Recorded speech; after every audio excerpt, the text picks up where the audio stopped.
అండి, welcome to my channel Jasvitha Adapa vlogs. కారం ఎలా ఆడించుకోవాలన్నది చాలా మందికి అయితే తెలీదు. అందులో ఏమి వేస్తారన్నది కూడా తెలీదు. అది తెలియక ఆడించుకోవడం కూడా రాక చాలామంది బయట అయితే కారం కొనుక్కొని తినడం వల్ల దాంట్లో కలర్ అయితే కలిపేస్తారు. దానివల్ల హెల్త్ ఇష్యూస్ అయితే చాలామందికి చాలా వస్తుంటాయి. అందుకని చెప్పి నేను కారంలో ఏం వేసుకుని ఆడించుకోవాలని చెప్పి చిన్న వీడియో అయితే చేశాను. ఈ వీడియో తెలియని వాళ్ళకి యూజ్ అవుతుంది, హెల్ప్ఫుల్గా ఉంటుందని చెప్పి నేనైతే వీడియో అయితే చేశాను.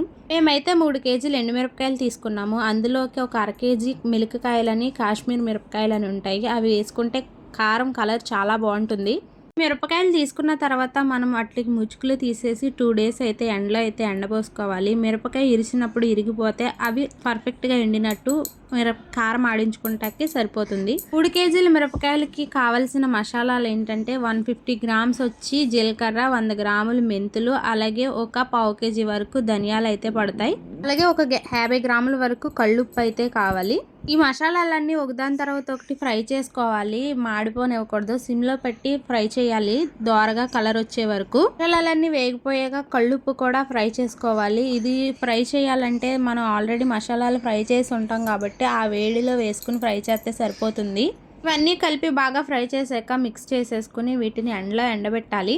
వీటితో పాటు పసుపు కొమ్ములు కూడా కావాలి. ఎన్నంటే మనం 3 కేజీలకి ఒక 6-7 పసుపు కొమ్ములు అయితే సరిపోతుంది. వీటిని కూడా ఎండలో పెట్టుకోవాలి. బాగా ఎండాలి ఇవన్నీని. పసుపు కొమ్ములు ఇలా డైరెక్ట్ అయితే వేసుకోకూడదు, కొంచెం దంచుకుని అప్పుడు మిరగాయల్లో కలిపి ఆడించుకోవాలి. మిరపకాయలు అని చెప్పాను కదా, ఇవే కాశ్మీర్ మిరపకాయలు అని చెప్తే అడిగితే కొట్లో ఇస్తారు మిరపకాయలు అమ్మేవాళ్ళు. ఇవి వేసుకోవడం వల్ల కలర్ చాలా బాగుంటుంది, కారం టేస్ట్ కూడా బాగుంటుంది. కారంలో కలపడానికి వెల్లుల్లి కూడా కావాలి. సో అందుకని చెప్పి ఒక 1/2 కేజీ వెల్లుల్లిపాయలు తీసుకుని వాటిని రేకలు వలిచి ఎండలో పెట్టుకోవాలి. వాటిలో ఏమన్నా తేమ ఉంటే ఎండకి డ్రై అయిపోతాయి, లేదంటే కారం పాడైపోతుంది. ఇవన్నీ బాగా ఎండలో ఎండాలి. ఇలా ఇరిచినప్పుడు ఎండుమిరపకాయ ఇరిగిపోవాలి, అప్పుడే కారం ఆడించుకుంటాకే పర్ఫెక్ట్గా ఉంటుంది.